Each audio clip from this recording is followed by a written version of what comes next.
Vamos ya con nuestra sección de los martes con los amigos de SEO Life. Hoy nos acompaña Pablo Barba. Muy buenas. Hola, buenas tardes. En esta ocasión no vamos a hablar de aves, pero sí de un animal que se deja ver con bastante facilidad, ¿no? Podemos decir. Yo creo que más o menos casi todo el mundo ¿verdad? conoce que es el erizo. Yo seguro que todo el mundo en algún paseo así nocturno se lo ha encontrado. ¿Cómo son estos erizos? Bueno, yo creo que este es inconfundible. Tiene esas espinas, que en realidad es un pelo que se ha transformado un poquito, que se ha endurecido, que cubre todo el dorso y los flancos del animal. Tiene esas orejas así pequeñitas, ese morro muy prolongado y una cola muy cortita. Además, tienen dimensiones pequeñitas, ¿no? Aunque hay Claro. algunos que sorprenden, ¿no? Yo he llegado a ver alguno un poco rechoncho. Entre medio kilo, 1 kilo de animal estamos hablando, y luego pues entre unos 15, como mucho 25 centímetros. ¿Cómo viven? ¿En momentos del día los podemos encontrar con más facilidad? Bueno, pues son sobre todo crepusculares y nocturnos. Esto no quiere decir que nos encontremos, pues puede igual alguno de día, también puede ser, sobre todo crepusculares y nocturnos. Y luego además en invierno lo que tienen es una hibernación. En cuanto el alimento empieza a desaparecer un poquito y las temperaturas empiezan a hacer cada vez más frías, el corazón pasa a latir cada vez más despacito, su temperatura corporal se reduce y el metabolismo se reduce muchísimo.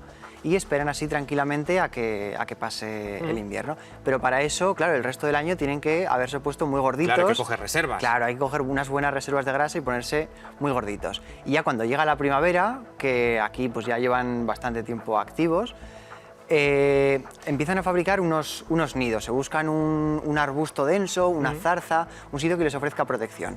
Lo recubren de hojas, se fabrican ese nido y lo llenan de musgo o de heno, y así buscar un sitio en el que cuidar de la próxima generación. Pues ya pregunta clave, la siguiente, me la has dejado en bandeja, ¿no? ¿Cómo es esa reproducción? Bueno, pues yo creo que de primeras, si pensamos en esas espinas, igual nos podemos asustar un poco por la madre. Pero aquí en la foto, esta especie que Claro, estamos que eso es viendo... una cría de erizo. Claro, y Wow. esta ya está un poco crecidita. Esta es otra especie, pero bueno, para ilustrar un poco lo que queríamos sirve igual. Esas espinas, cuando el erizo nace, son muy blanditas y están muy poquito desarrolladas. Este que vemos en la foto ya está incluso algo más ya grandote. Y además los erizos nacen ciegos, sordos, pesan entre 15 y 25 gramos y dependen totalmente de la madre. Están las 2 primeras semanas hasta que abren los ojos totalmente dependientes de la madre. Pero vamos, que nacen con esas púas, ¿no? Sí, nacen, lo que pasa es que tenemos que hacernos la idea de que son prácticamente un pelo un poquito duro, ya está. ¿Cuánto tiempo están ahí dando guerra a la madre? Están en torno a mes y medio en el que están mamando de la madre, y ya al mes y medio más o menos es cuando ya se emancipan y ya empiezan a buscar sus propios territorios. No son de vivir mucho tiempo en familia, ¿no? Rápidamente abandonan No, el nido. ya los erizos enseguida se van de casa. Qué curioso. ¿De qué se alimenta? ¿Qué alimento tiene que ir buscando? Bueno, si miramos la dentición, vemos que es una dentición insectívora, entonces pues lo que más van a alimentarse sobre todo son insectos. También buscan muchísimas lombrices, y algo que interesa mucho a los horticultores, a la gente que tiene huertos, es que también tienen una gran proporción en su dieta de babosas y de caracoles. Entonces, claro, si tenemos uno en el huerto, pues siempre va a ser una gran ayuda.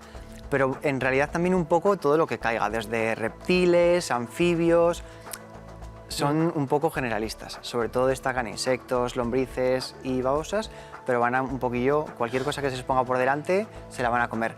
Y en primavera y verano, aprovechando que hay esos frutos, también van a comerse muchos frutos que ofrece la naturaleza. Vamos, que si algún agricultor lo ve en su huerto tal, no tiene por qué Porque preocuparse asustarse de lo más nada. mínimo, porque sabe que las babosas se las van a quitar totalmente gratis. Bueno, que eso siempre además es un buen síntoma, sin duda alguna, ¿no? de sostenibilidad, ¿no? de Sí, forma de vida eso es. sostenible en cualquier caso. Claro, uno lo ve así, con esas espinas, con esas púas, y puede llegar a pensar que no tienen ningún depredador.